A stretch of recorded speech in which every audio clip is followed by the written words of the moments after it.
ಬಾಡಿನ ಟ್ರೈನ್ ಮಾಡಬೇಕಾ, ನಮ್ಮ ಮೈಂಡನ್ನ ಟ್ರೈನ್ ಮಾಡಬೇಕಾ? ನಮಗೆ ಆಗೋದು, ಮನುಷ್ಯರಿಗೆ ಆಗೋದು, ಪ್ರಾಣಿಗಳಿಗಾಗಲ್ಲ.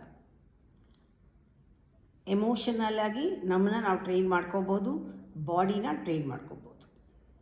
ಯಾವ ರೀತಿ ಅದನ್ನು ಫೀಲ್ ಮಾಡಬೇಕು ಅನ್ನೋದು ಮುಖ್ಯ. ಅದೇ ಮೆಡಿಟೇಷನ್, ಇನ್ನೇನಿಲ್ಲ.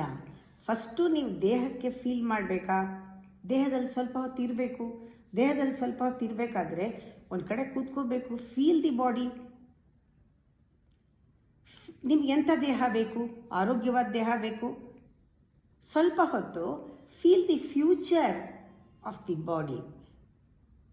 ಹೇಗಿರಬೇಕು? ಫ್ಯೂಚರ್ ಏನು ಬೇಕು? ಆರೋಗ್ಯ ಬೇಕು. ಆರೋಗ್ಯವಾಗಿದ್ದೀನಿ ಅಂತ ಫೀಲ್ ಮಾಡಿ.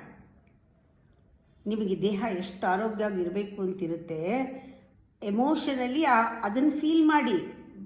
ಎಮೋಷನಲಿ ಫೀಲ್ ಮಾಡಿ, ಆಗಲೇ ಅಲೈನ್ ಆಗೋದು. ಎಮೋಷನ್ನಿಂದನೇ ಅಲೈನ್ಮೆಂಟ್, ವೈಬ್ರೇಷನಲ್ ಮ್ಯಾಚ್ ಆಗೋದು. ಆವಾಗ ನಿಮ್ಮ ಎನರ್ಜಿ ಕ್ವಾಂಟಮ್ ಫೀಲ್ಡ್ ಜೊತೆಗೆ ಅಲೈನ್ ಆಗಬೇಕು. ಅದನ್ನು ಸಿಂಕ್ರನೈಸ್ ಆಗಬೇಕು. ಅದಕ್ಕೇನೂ ಮಾಡಬೇಕಾಗಿಲ್ಲ.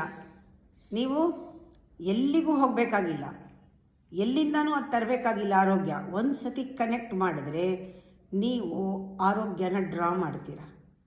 ನಿಮ್ಗೇನು ಬೇಕೋ, ಬರೀ ಆರೋಗ್ಯ ಅಲ್ಲ, ಐಶ್ವರ್ಯ, ಆರೋಗ್ಯ ಎಲ್ಲ ಡ್ರಾ ಮಾಡ್ತೀರ. ಎಕ್ಸ್ಪೀರಿಯನ್ಸ್ ಮಾಡೋಕ್ಕೆ ಪ್ರಾರಂಭ ಮಾಡಿಬಿಡ್ತೀರ ಆವಾಗಲೇ. When you feel it.